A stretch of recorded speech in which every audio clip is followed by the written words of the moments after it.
Any health-related information on the following show provides general information only. Content presented on any show by any host or guest should not be substituted for a doctor's advice. Always consult your physician before beginning any new diet, exercise, or treatment program.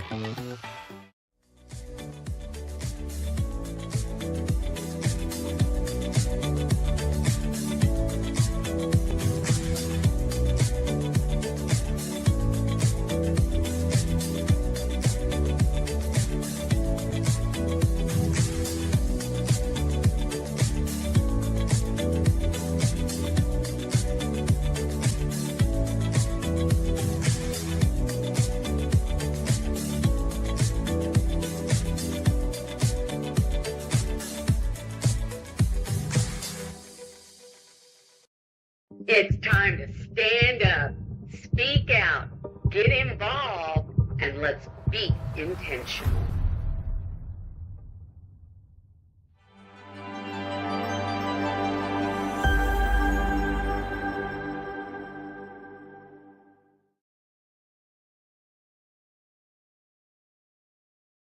Hello and welcome to Intentional. I'm your host, Mick Meow. Hey, thanks for being with us today. I am really glad that you are tuning in, and I hope that you are blessed beyond belief wherever that you are.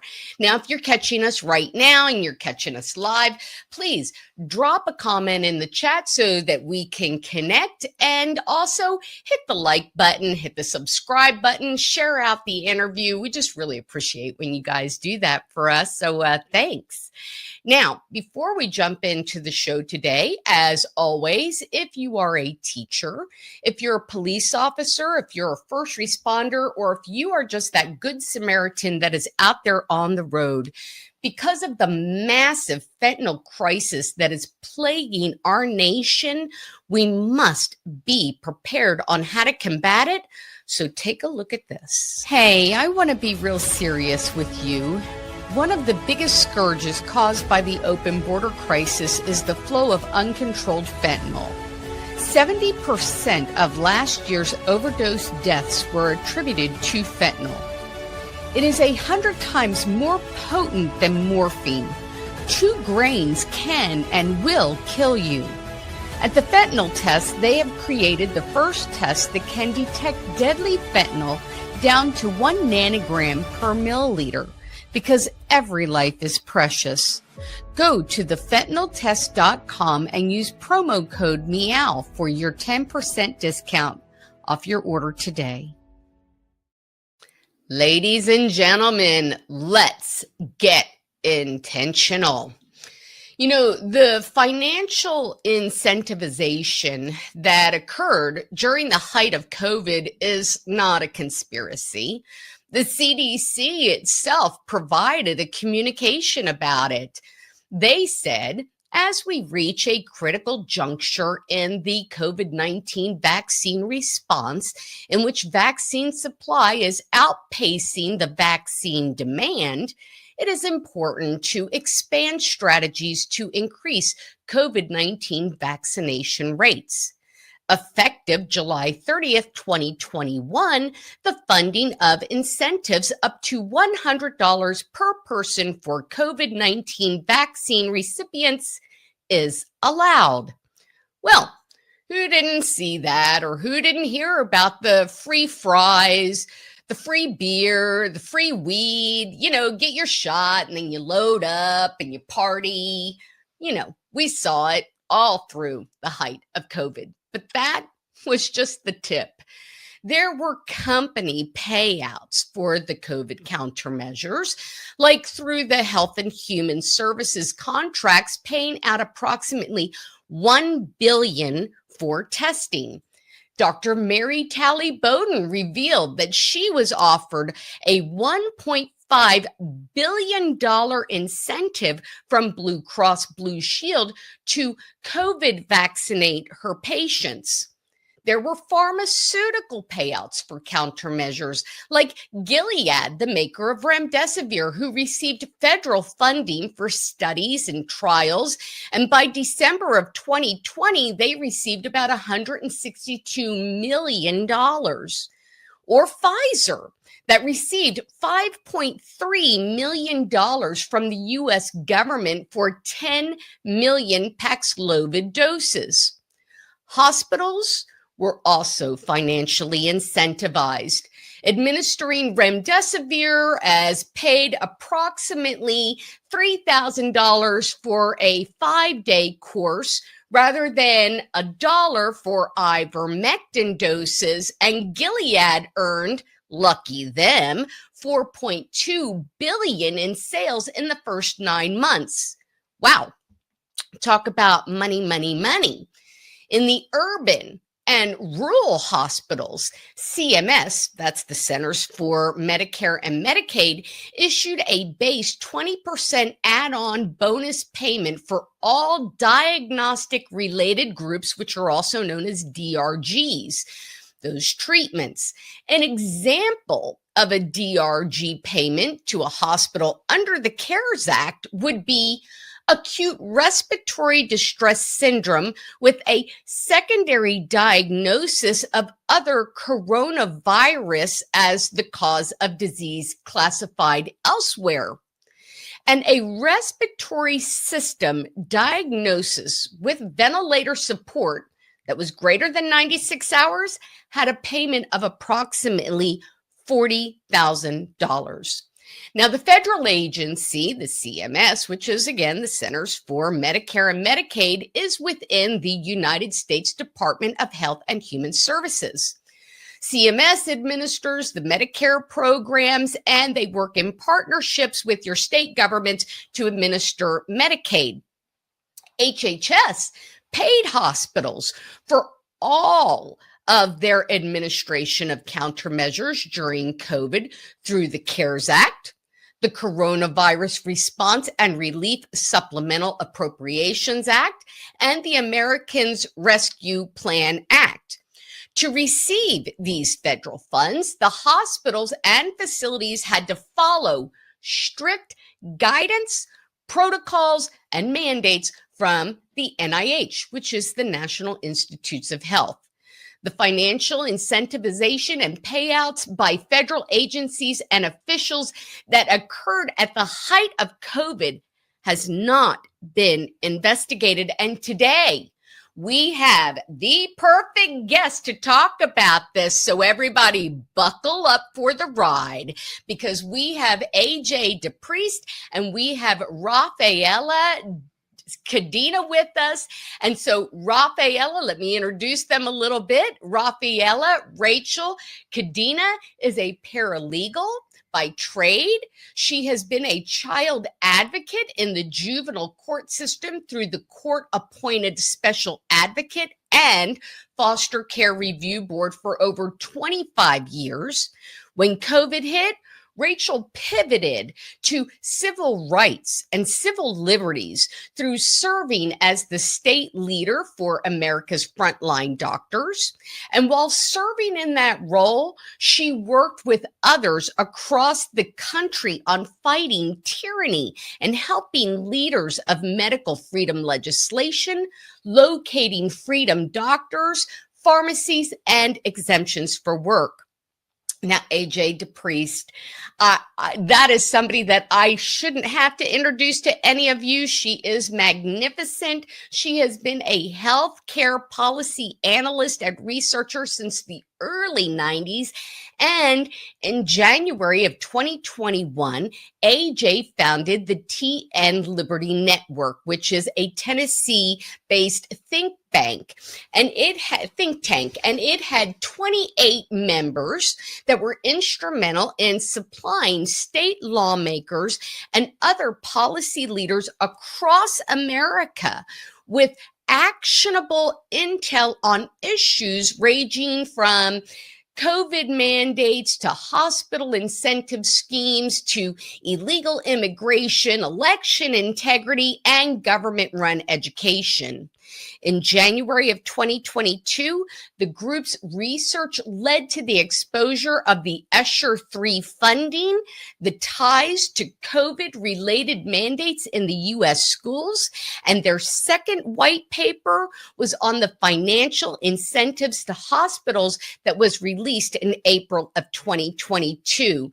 Now, TN Liberty Network's COVID-related hospital research also led to the formation of the ATOM Group, which is a COVID education and advocacy organization. So everybody put your hands together and welcome with me Rachel and AJ. Hello, ladies. How are you? Hi. Hey, Meg. Hi. It is Thank you for that introduction. Of all the people who have introduced me and shows I've done, your intro, you get it. Oh my gosh, you nailed it. Thank you. Thank you. Oh, thank you. I tell you, we are honored and we are blessed to have both of you on today. You know, it is something that I feel like needs to be talked about every day. And I'm kind of a little bit concerned, ladies, because this topic hasn't been in conversations or on frontline news now for quite a while. So I want people to really be reinforced with this because it has not been investigated. So let's jump in. We're going to jump right in here. You know, it's been 5 years since, and I'm just going to call it the bioweapon, which is COVID, was unleashed upon the world.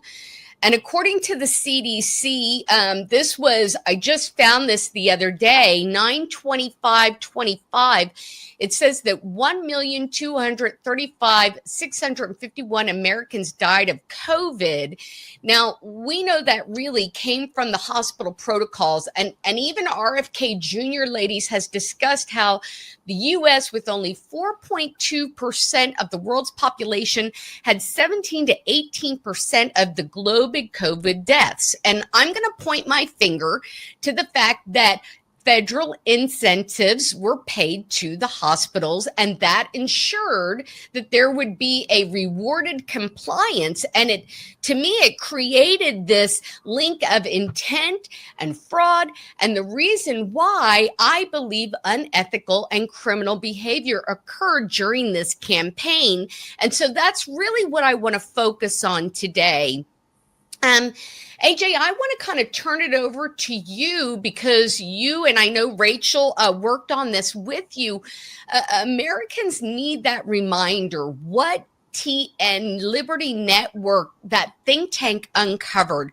Can you do us a favor and just kind of walk us through Follow the Money and the U.S. healthcare financial incentives? And producer, if you will scroll the PDF, and then AJ, if there's a particular page you want us to focus on, let us know. But with that, sure, I will turn it over to you, my friend. God bless you. Thank you. Thank you so much for your amazing introduction. I'm so thrilled that you just nailed it. All of your listeners need to know that every single word you said is absolutely true. And Tennessee Liberty Network, we didn't want to know these things. Nobody paid us to go find these answers. Unfortunately, this is what we found, and so this is what we published. We started out just wanting to know where CARES Act money went. After COVID happened, too many of us knew that there was just something not right. Nothing passed the smell test ever with COVID. So we just sort of formed an informal think tank, and we were very covert. We didn't take money from anyone. We didn't have a bank account. We didn't have an online presence. A lot of our members didn't want people to know that they were involved in the research because they were worried about, their jobs and how they'd be treated. So I was sort of the face of it because really I don't have anything to lose. But we started researching the CARES Act. We split up the pieces of this massive bill and we broke it down to find out what it was paying and where the money was going. And we watched the money funneled down through the major agencies into the hospitals. And during all this, when we were investigating the CARES Act, Trump lost the election and then Biden was elected. And when he signed the ARP Act in March of 2021, we kind of took a break from looking into the healthcare and we started looking into education and the money funneling down from the ARP Act. But we'll get to that in a second.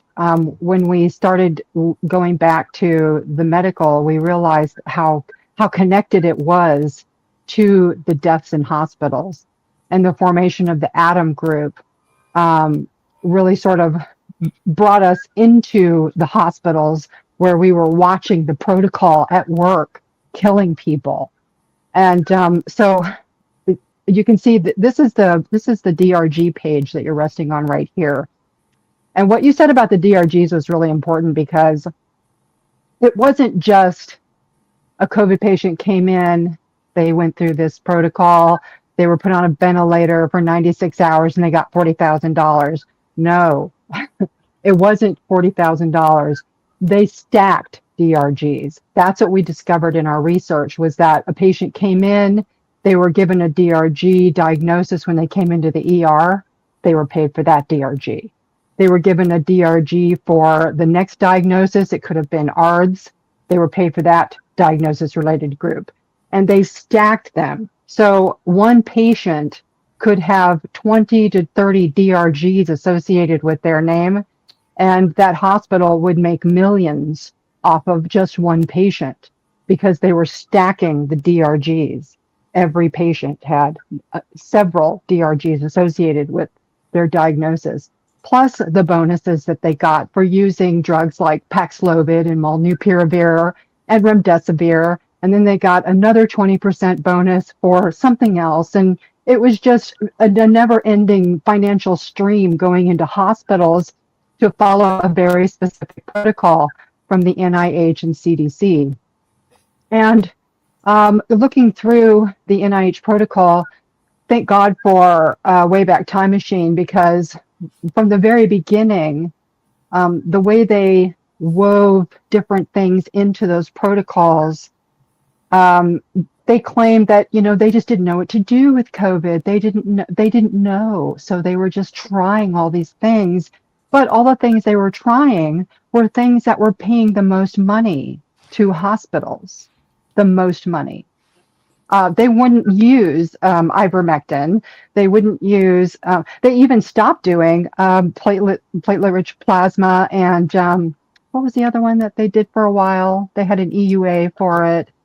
Convalescent plasma? Yeah. Monoclonal antibodies? Yeah, the monoclonal antibodies. They actually stopped the EUA on that because it was actually helping people. And they didn't want that. They wanted people to come into the hospital. They wanted to use these protocols. They were stacking the DRGs. They were getting the bonuses, and they were getting money for vaccinating their employees. CMS was also reimbursing them for that. So they were making bank from COVID, making absolute bank. So when we decided to put all of our research into the white paper, you'll see it in the last 5 or 6 pages are links to all the evidence. Unfortunately, I've had to take a crash course in permalink, because if you click on a lot of that evidence now, it isn't there. The government has removed so many of those links. But somebody in Florida sent me information about how to find permalinks, which is that indelible forever link where something was on the internet. So I'm going to use that to rebuild the healthcare white paper and the education white paper. So Tennessee Liberty Network basically just sat down with the legislation and went through it. And we just laid it out in the white paper. And it was very disjointed. There were so many pieces of the puzzle. And finally, we could just see that it was a story from beginning to end of hospital murder for money. And that's really the bottom line of it. I hate to say it. I mean, the mind doesn't want to believe these things, but that is what we found. No, You're absolutely 100% right. And, that's the thing that gets me is that I saw that too in the information, that stacking of the DRGs. And there was a listing in the white paper just about, the different states and how much monies that they were making. Per admission. Yes. Yeah. And people wonder why West Virginia was so paid so much more. I think it was $468,000 per COVID admission. Why West Virginia? Well, the reason why is because CMS decided to distribute that money per COVID admission according to Medicare and Medicaid receipts from the previous years. And West Virginia has more Medicaid and Medicare patients than any other state. So that's why they got so much money, because they had more Medicare, Medicaid patients. Yeah. It wasn't not a way to run a railroad. You would think that New York and California would get the most money because they had more COVID cases, right? Nope. Had nothing to do with it. Huh. Yeah. It was all based on Medicare and those receipts. Yeah, from the years prior. In West Virginia, if you look at that figure, $468,000 per admission. Yeah. I saw that. I mean, that's just unreal. Even in Oklahoma, I saw it was like $219,000, for Oklahoma, per person, per admission. Isn't that Rachel, crazy? That's where the beginning of it. Yeah, it was generally in the six figures per person, per admission. Wow. It was really bad. We've never seen anything like it before. Never. And that's the thing. I can remember during COVID, I was working phase 1 clinical trials, and I hadn't heard about, remdesivir, but I was using mRNA technology, and I saw, how that was affecting people, and they were going into cytokine storm, but we were using it for people who relapsed from transplant. And then I started hearing about all these things. People were having heart attacks in my clinic, because we were giving them mRNA, and I was sending them to the ICU. And then, of course, nobody could get in to see their loved ones. They were isolated during the times when they were the most vulnerable. And then I started hearing all of this, and then your information was coming out in 2022. And I just kind of think to myself, my goodness, what have we become? It really angers me to think that this has really happened in America. But I want to it goes even deeper than that, because prior to that, you all had done, the TN Liberty Network had put out a blood money and the Trojan horse, the federal elementary and the secondary school emergency relief monies in public schools. Now, those monies came from the CARES Act, the Corona Response and Relief Supplemental Appropriations Act, and the American Rescue Plan as well. So I think it goes deeper, because it seems like there's a connection between academia and healthcare here. And I'm wondering, because of the school-based health centers that are now so prevalent in Oklahoma, I'm just going to put it out there, our healthcare authority and our Department of Education has come together, and in December we will have a school-based healthcare plan that provides primary care K through 12, vaccines, mental behavioral health, dental care. It is a total health care control of your child on the school campus. So I want to kind of throw in, I thought I might start with you, Rachel, because you did a lot with education, talking about maybe a connection here. Is there one that was created between these two, or what do you see happening here? Well, first, I want to give a little history. I saw AJ on the High Wire with Del Bigtree, and I reached out to her, and then she wrote me back on my birthday, which was the best birthday present ever. I love you. That's how I got started with her. And then I did join the Tennessee Liberty Network. I was involved on our chats, and And then she decided, hey, let's start the Great Takedown. It's a group of people in different states that will stand up and go to the schools and talk about the blood money with the ESSER III funds. So that's kind of where I come in. I kind of came in like I'm like a branch of AJ. So, but you know, I remember one meeting we had was with some school board members in Ankeny. Ankeny was kind of a disaster during COVID, and AJ graciously got on the call with us to talk to the school board members. So that was one in particular, and then I did a few other presentations to like Americans for Prosperity, some patriot groups. And just tried to get it out there, but you know, we need an army and we need people with time and you know, we did come across the school-based health system that was a big red flag, and now it's quietly worked its way in the school. So we really need to focus on that, you know, pick out the big important things that are still happening and try to shed light on that again. Yeah. For sure. Absolutely. Because, I mean, they're talking, you know, AJ, about putting in, I mean, they're talking reproductive care, which, you know, isn't COVID, but I mean, come on. Yeah. I mean, we're talking primary care here. So this is a huge concern. Did you have a sense that these two would be connected? And do you think that what was done during COVID with all of this blood money that was put out there, do you think that that is what made the connection to help push through the school-based health centers? Yeah, COVID was that foot in the door. It was the carrot that led to the stick. But we noticed when we were reading the CARES Act and the CRRSA Act, we noticed ESSER 1 and 2 funding. ESSER 1 funding went to every school in the United States. And it was a nice chunk of change. I mean, it didn't have any strings attached to it.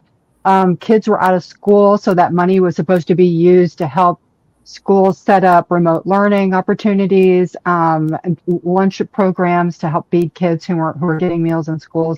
It was good. The ESSER 1 funding was good.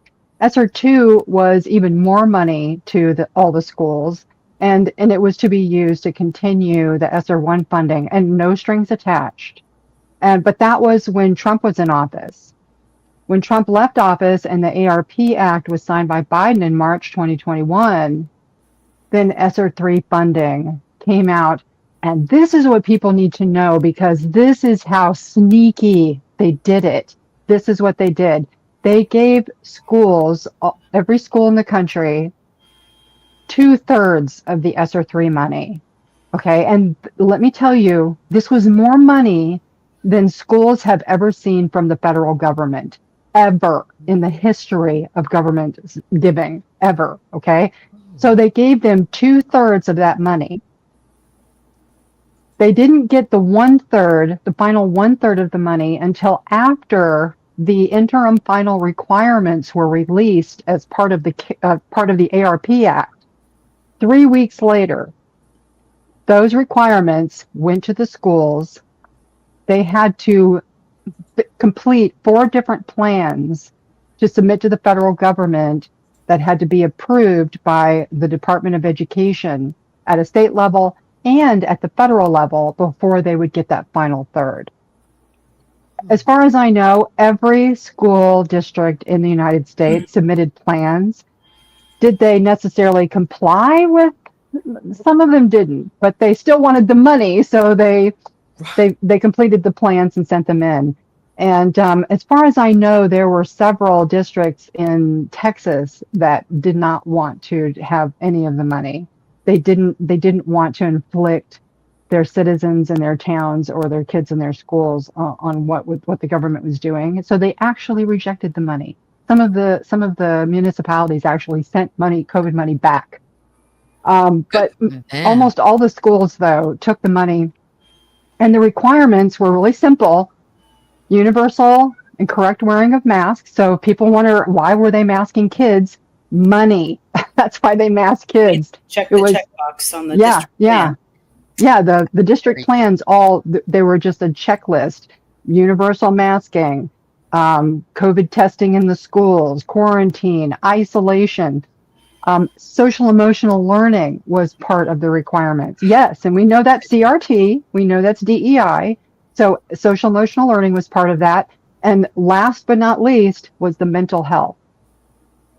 And if you looked at the district plans for every school district in America that submitted them, you can see the money that was allotted to mental health programs.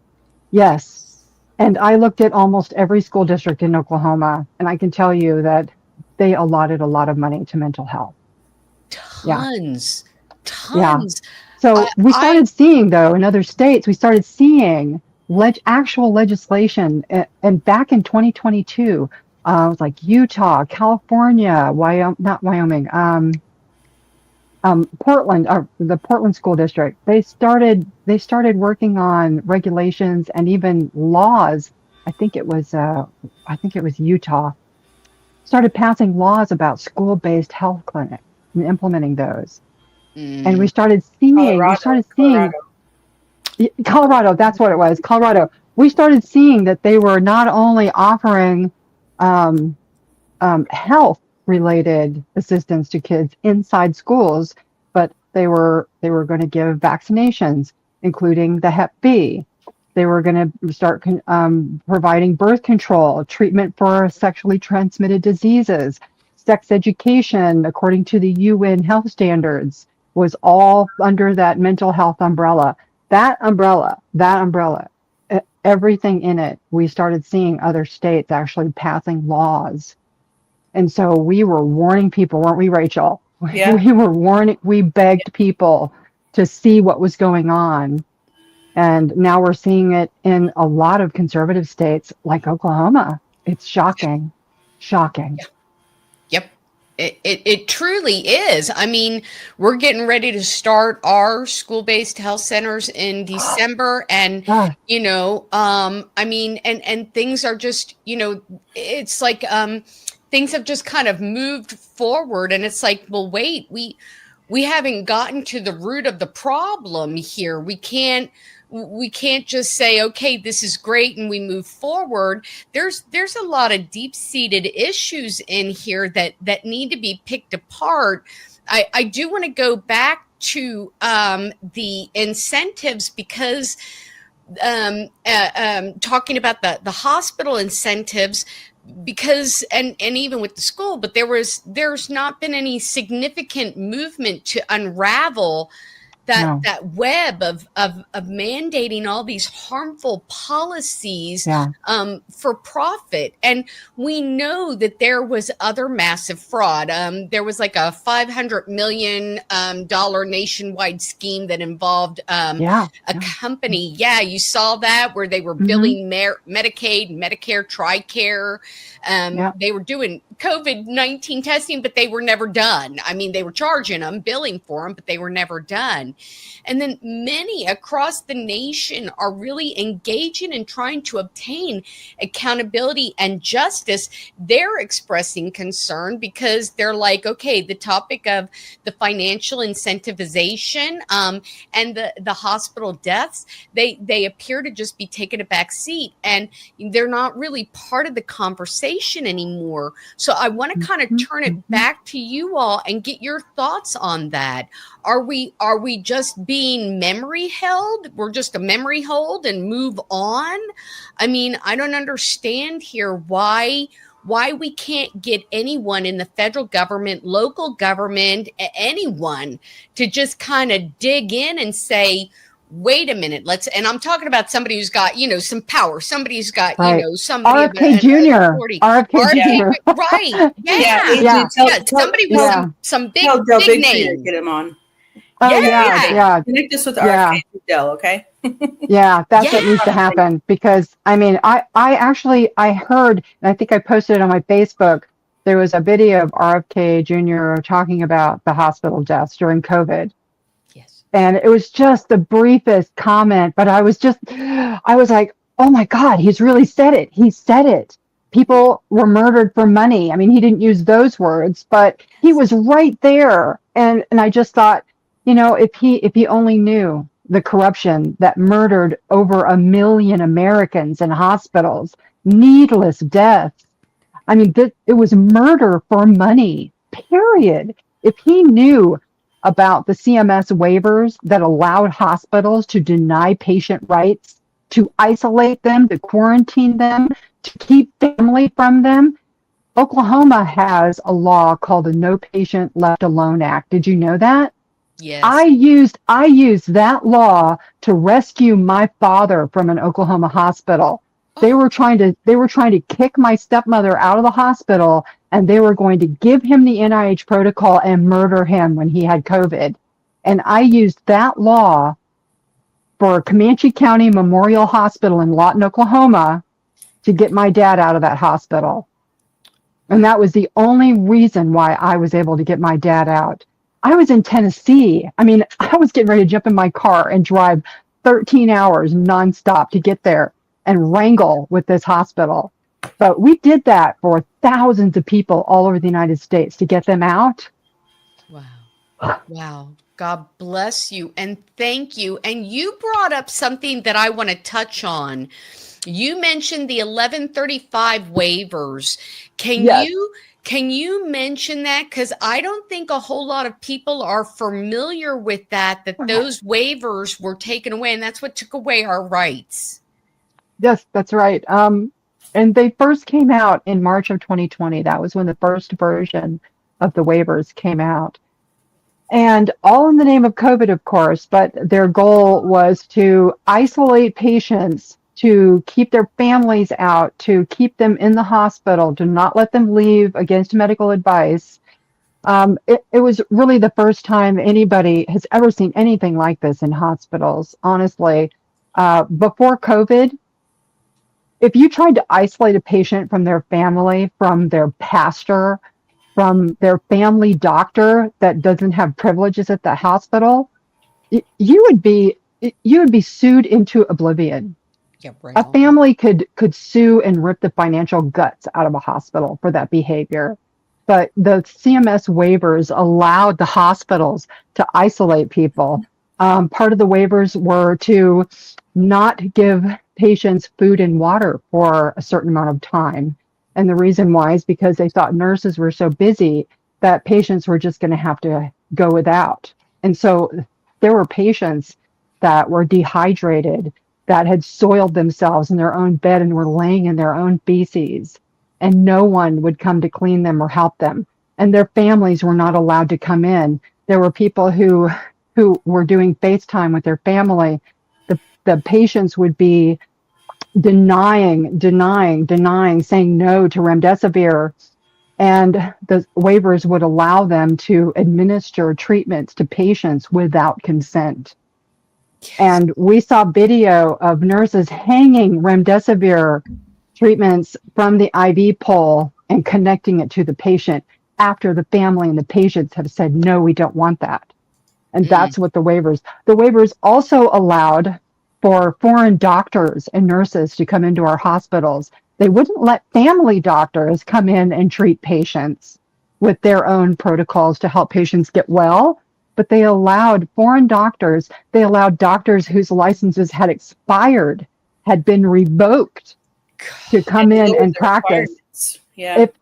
If they followed the NIH protocols, these people were allowed to come into our hospitals. That's why so many patients were treated by doctors who barely spoke English. A lot of families told me that there were doctors that didn't even speak English treating their family. And that's how we know this was all pre-planned. I mean, it had all, they made sure that they had absolutely all control over this whole rollout and whatever their intent, which we think was to harm people, is that's what happened. You know, they had it all laid out ahead of time. And we were just trying to go, what is this? What's going on? Let's look into this. I know at the beginning, I was like, we've never shut the world down before. Like, it never set well with me in the beginning. So, it was all pre-planned. And we can see from everything that we've seen, especially all the great work the Tennessee Liberty Network and AJ has done, that's really shed light on everything. If we could just get RFK Jr. and his department to look at these things, to just read the white paper see for themselves and investigate, if they could look at those waivers and if they could look at the DRGs and they could see the fraud that went on in these hospitals. And at the end of our white paper, we talk about various hospitals, because if hospitals take federal money, you can look at their financials. It's on their website. We went in and we started finding hospitals that had operated in the red year after year after year until COVID, and suddenly they were operating in the black with money to just blow on capital expenditures, on tons of staffing and equipment and new buildings. And they did this with COVID murder money. They did it with the money they used, Blood money. that they gained from killing people. And now most of them are in the red again. They're laying off employees. Yeah. Yeah. We're Somebody needs to circling look at those things. They need to look into those things. And I want Doge to get a hold of this. Yes. Right? Right? Doge needs to look into it. Yeah. They can Doge find and things even we couldn't find. They could find everything. Right? I mean, Yeah. I think it would just be so simple. And we know that RFK Jr. knows he made Vax 3. He's got, I mean, he talked about it, like you said, you know, on the campaign trail. He talked about remdesivir. He talked about, you know, how they were, you know, getting, you know, monies, for putting these people on protocols. I'm like, sir, so. And I don't think he watched Vax 3 because I was in that and talking about these very things. Yes. And We need to send I him a don't think he package, watched it. Yeah. Right? Yeah, he needs a care package. Yeah. But I mean, I know he's tackling a million things, and I God, he's know. my hero. I love that guy. I mean, I He's hate to one of put the one more best. thing on him, but He's one of the best people in Trump's administration, and yeah. I don't think But any of you us know what? thought that he'd end up there. But Oh I no, feel never. so like I don't know if the word is relieved, or I feel content that he's there, and he is Yeah. coming out saying some really truthful things that we've been talking about. It's And great. There he's are over a million amazing. families in this country that need justice. They need closure. I need closure. Ugh. Yes. Yeah. No. We all I need agree. closure from this. Yes. That brings me to my next point, because there are so many of us who are working on in different areas. Now, I'm just going to point to Oklahoma because, that's where I am. So we have an attorney general, Gettner Drummond. I know you guys are familiar with him. I put stuff out there about him, and he's running for governor after one term as an attorney general. And we handed him a brief, and it outlined the crimes that were committed in the hospital. I mean, it talked about during COVID, it talked about requesting a state criminal procedure. We had listed out the statutory basis for investigation because it's state statute RICO charges. The petition simply is asking for criminal investigations to be opened into the COVID hospital protocols and then prosecutions of probable cause, right? It's not that big of a deal, right? I mean, it's a big deal, but it's not a big ask for him. He has the authority. And we're asking for it on the behalf of the men and women of Oklahoma. So we've given him all of this evidence. We've given him testimonies. In fact, the information included Follow the Money, which had all your information in it. Big packet that we gave him. And he's made excuses after excuses why he can't investigate. And then he told me, and I put it out there on a video, that he was a grown-ass AG and that he knew that if he didn't do what we wanted him to do, that we wouldn't vote for him, and he didn't need our vote. And so, well, sir, arrogance and self-importance will not cut it, right? So this is my thought, ladies, and I just want you to jump in. I want to kind of say this, and then I want you guys to kind of jump in. Tell me what your thoughts are on this, because I'm like, this is going on across the nation. It's not just Oklahoma. I know it's not. Was he AG during COVID? No, he was not. Well, he came in 2022. So part of it, he came in 2022 when he was, when he was elected. Yeah. So, I'd Well, like I've to see only his seen financials. him. I mean, I've only Yeah. seen the video of him, someone trying to approach him with some paperwork, and he was like trying to just shush them away. AJ, you know more about this guy, so I'll let you talk about him. Yeah. I just know that he's had a lot of formal complaints. If you, I mean, just ask. I borrowed my husband's phone and asked Grok about him, and I just said, has Gertner Drummond been involved in any scandals or lawsuits? And Grok gave me. I'll send it to you. It's just several pages of very interesting cases where there were formal complaints against him, ranging from just, lack of care for clients, mishandling things. I'll send it to you. I don't want to say too much on here because, it's Grok, but there are links that take you to all the different pieces of evidence that Grok presented. I don't rely too much on AI, but I'll send it to you. I appreciate that. I really do. And I said 2022. He came in 2024. Sorry about that. He came in. Yeah. What was he doing during COVID? Do we know what he was doing? He was Private working practice? at his bank, Blue Sky Bank. He owns that, and then he's a lawyer, so he had a law firm. But he got like $3.2 million in COVID PPP COVID relief loans. funds. He's not Yeah. going to do Yeah. anything. There's Yeah. no way. PPP loans. Yeah. Yeah. Yeah, there were requirements. That's another thing we found through our research is that, businesses that got PPP loans, there were requirements that they had to meet. Yeah. Can't find Yeah, so I'm anything sure. on it Yeah. where he spent his money. Well, we don't know where he spent that PPP money, but we can Yeah. find out how much he got in PPP money. Yeah. And if he's Yeah. running for governor, his financials should be publicly available, right? Yeah. Right. Right. Yeah. Right?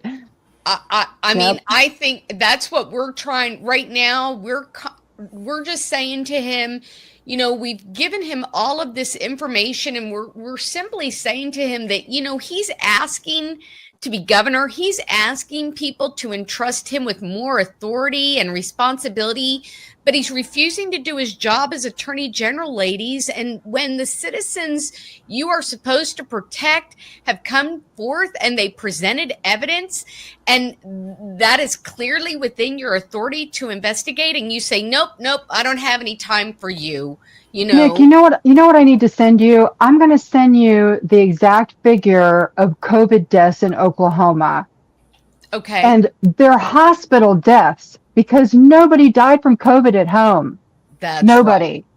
Okay. So when I send you that figure of COVID deaths in Oklahoma, those are Oklahomans. Okay. They have families. Those people are his constituents. If he wants to be governor of Oklahoma, he has to do right by all of his constituents. And it's a big number. It's a big number of people who died in hospitals from the COVID protocols, not from COVID.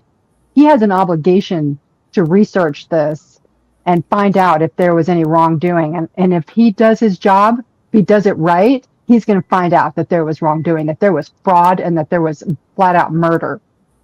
That's right. That's and right. if he doesn't want to investigate that, just investigate it. Even if he investigates it and comes back and says, I didn't find anything. Okay. But to not even want to look, you have to ask why. Why wouldn't he even just want to know? That's the thing, because we know that if we just leave things the way they are, history is just going to repeat itself. If there aren't people like us, and you made the comment, Rachel, we need an army of people. We need those boots on the ground. We have to have those people who are involved, and we have to have people who are willing to take action. And so, that's the thing. I want to end this kind of on a positive action, positive words.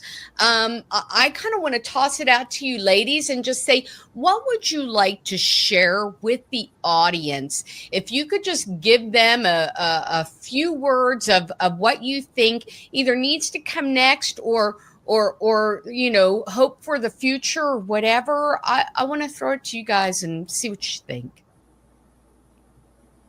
Rachel, I'll let you go. I would say pray about it or if there's a direction you want to go as far as getting involved, you can contact jeffreyprather.com to join a team in a different state. Like I'm on Team Iowa. There's a Team Oklahoma.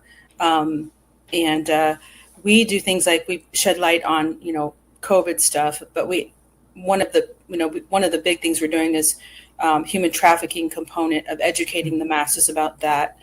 There's a lot you can do when you join a team like that, or Freedom Brigades. You can start, whatever state you're in. It's also a nationwide group. And I would say, contact me or contact AJ to find out, how do you get involved in this in particular. We really need to shed a light on the school-based healthcare. We have to keep kids protected from their futures being ruined, because they will use that data against them if they, like we talked about, if they want to go, become a doctor or get into the Army. They'll say, oh, we see that, in your records from the school that the government has now that you had this problem. Oh, I'm sorry, you can't be a doctor. Sorry. Mm-hmm. And or own a gun. I don't want to see that. Yes. We didn't have that when we were graduating high school and college. It's not fair that the future generations had to put up with this crap. So we have to get out there, and we have to really shed the light on this. We have to protect the future.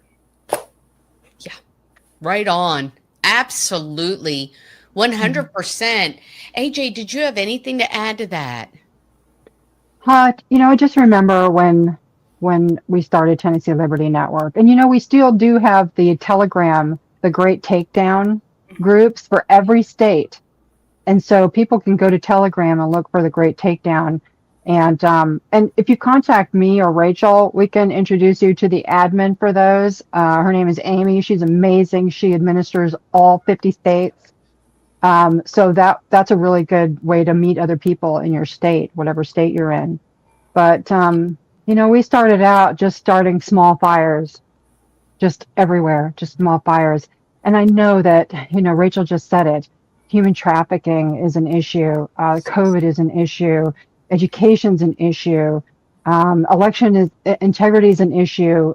Illegal immigration. I mean, there's so many things to distract people.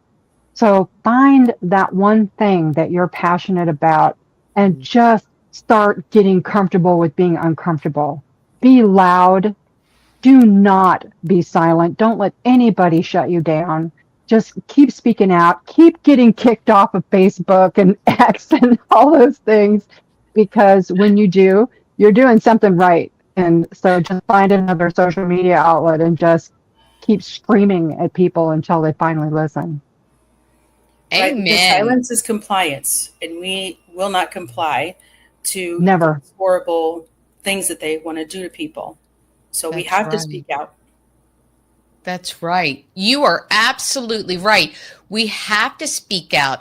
We have to be loud.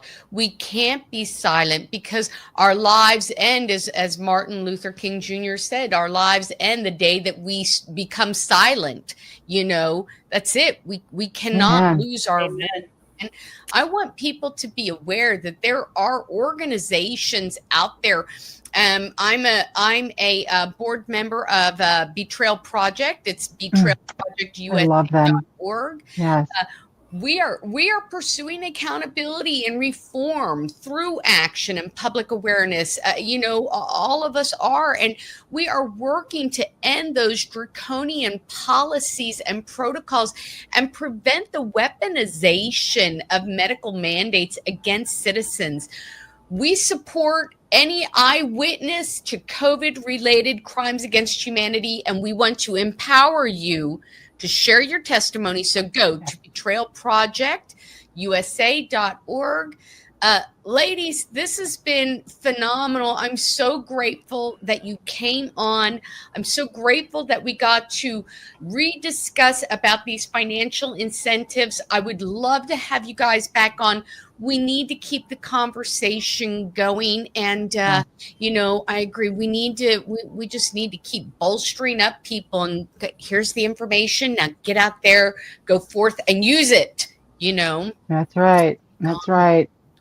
Take it on. Take it on. Yeah. Start those fires. I love that. Start the fires. Start little fires. They'll grow. They'll grow. You just got to feed them.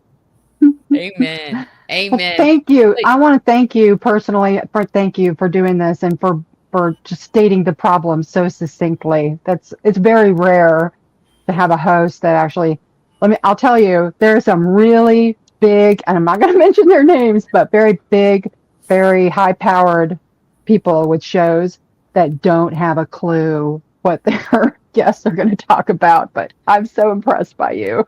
You just nailed it. And Rachel's my hero. I love her so much. You're my hero.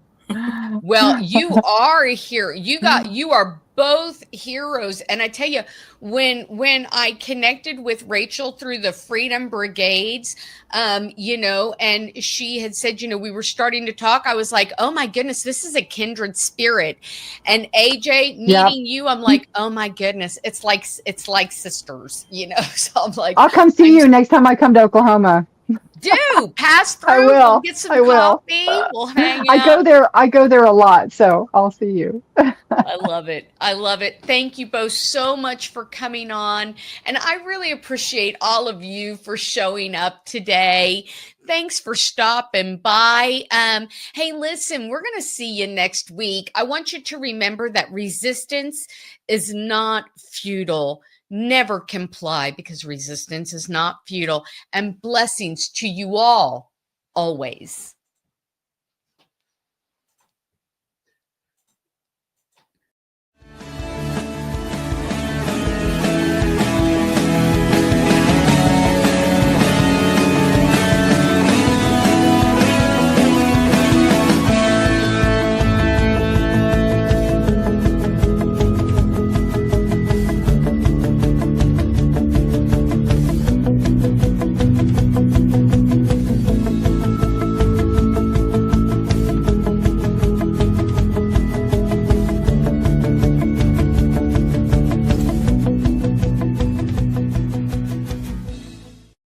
It's time to stand up, speak out, get involved, and let's be intentional.